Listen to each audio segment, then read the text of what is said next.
స్వామి గోవుని పూజించేటప్పుడు గోముఖాన్ని కాకుండా గోపుష్ణానికి మనం దండం పెట్టుకోవాలి, పూజ చేయాలి అంటాం. హ్మ్. ఎందుకు? ఎందుకంటే బ్రహ్మ, విష్ణు, మహేశ్వరులు ఆ!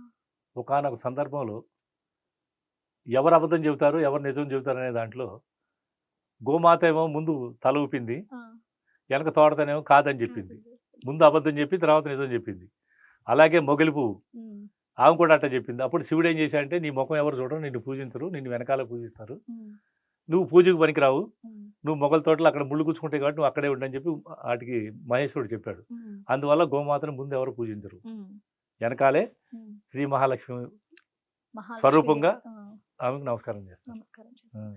అదే విధంగా ఇప్పుడు ఇప్పుడు చూసుకుంటే గోవుని పూజించేటప్పుడు అమ్మవారికి అంటే గోమాతని మనం అమ్మవారిగా స్వీకరించి ఒక లక్ష్మీదేవిగా మనం పూజ చేస్తాం. హ్మ్. అలా పూజ చేసినప్పుడు మనం బొట్టు పెట్టినా, పసుపు రాసినా, ఏం చేసినా కూడా గోపుష్ణానికి మనము ప్రతీదీ పూజ కింద చేస్తూ ఉంటాం. హ్మ్. అలాంటిది ఇప్పుడు పసుపులు రాయడాలు, లేదంటే వాటికి ఏదంటే అది తినిపించడము, ఇవి కూడా తప్పు అని అంటున్నారు. అంటే వాటి వల్ల గోవులకి ఇబ్బందవుతోంది. వద్దు అని చెప్పేసి ఒక వాదనైతే బయట వినిపిస్తోంది. అసలు గోవులు ఎందుకు ఈ భక్తులు ఇలా గోవుల్ని ఇబ్బంది పెట్టడానికి కారణం ఏంటి? వాటి వల్ల గోవులు ఏ విధంగా ఇబ్బందులు పడుతున్నాయి? ఇప్పుడు గోమాతకి పూజ చేయాలమ్మా. హ్మ్. ఎప్పుడు చేయాలి? అక్కడ గోసేవకులు నిర్ణయించుకుంటారు. హ్మ్. ఒక అమావాస్య రోజు, తర్వాత ఒక పౌర్ణమి రోజు హ్మ్. గోమాతకు పూజ చేస్తారు పసుపు, కుంకాలు హ్మ్. రాసి. హ్మ్. ఇప్పుడు ఈ భక్తులు ఏం చేస్తారంటే అయి తినేటప్పుడు గానీ, లేతే అయి పడుకున్నప్పుడు గానీ, ఈ కెమికల్ ఉన్న మీకు ఆల్రెడీ తెలిసినయి అవును. అవును. కెమికల్ ఉన్న పసుపు, కుంకాలు తీసుకొస్తారు. హ్మ్. అయి విశ్రాంతి టైంలో రాసేస్తుంటారు ఆటికి. హ్మ్.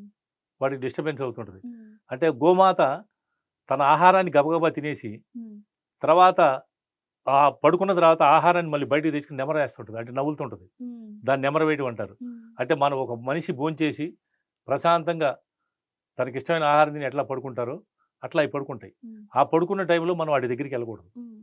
ఒకవేళ మనం దండం పెట్టుకోవాలంటే దూరాన్నింటి వంగి ఇట్లా నమస్కారం హ్మ్. చేసుకోవాలి. అది ప్రతి ఒక్క భక్తుడు అర్థం చేసుకోవాలి. అంటే గోమాత హ్మ్. విశ్రాంతిలో ఉంది. హ్మ్. ఇప్పుడు ఆమెను ముట్టుకోకూడదని.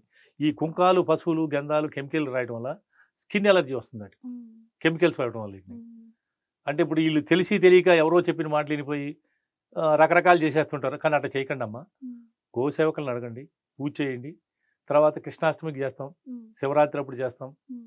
మాకైతే నేను మా శ్రీకృష్ణ గోశాలలో అమావాస్యకి, పౌర్ణానికి నేను ఉన్నా లేకపోయినా హ్మ్. మాత సాములే వచ్చేసి హ్మ్. పసుపు, కుంకాలు కూడా నేను ఒరిజినల్‌గా కొనుక్కొస్తాను.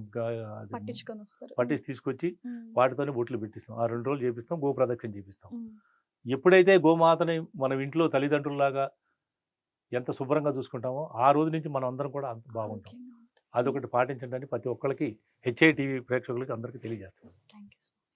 స్వామి గోవుని పూజించేటప్పుడు ఎన్ని ప్రదక్షిణలు చేయాలసలు? గోమాతను పూజించేవాళ్ళు హ్మ్. గోవిందుడే గోమాత. ఆ! గోమాతే గోవిందుడు. హ్మ్. అయినప్పుడు ఏడుకొండల వాడు మనకు ప్రమాణికం. హ్మ్. మనంతా తెలుగువాళ్ళం. హ్మ్.